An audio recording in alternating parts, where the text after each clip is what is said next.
আল্লাহর হাবিব রাহমাতাল লিল আলামিন কেমন করে তিনি আল্লাহর সামনে আনুগত্য পেশ করতেন।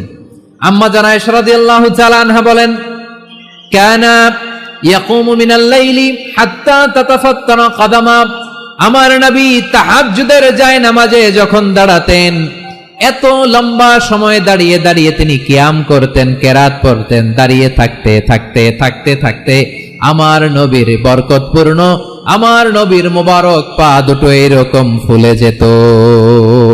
আমার নবীর পা গুলো ফুলে যেত দাঁড়িয়ে থাকতে থাকতে, বিষ্ণু ইসলামের পা ফুলে যেত। আম্মা জান আয়েশা এটা খেয়াল করতেন। খেয়াল করে বলতেন, ইয়া রাসূলুল্লাহ কদ গফারাল্লাহু লাকা মা তাকদ্দামা মিন যামবিকা ওয়া মা তাআখার।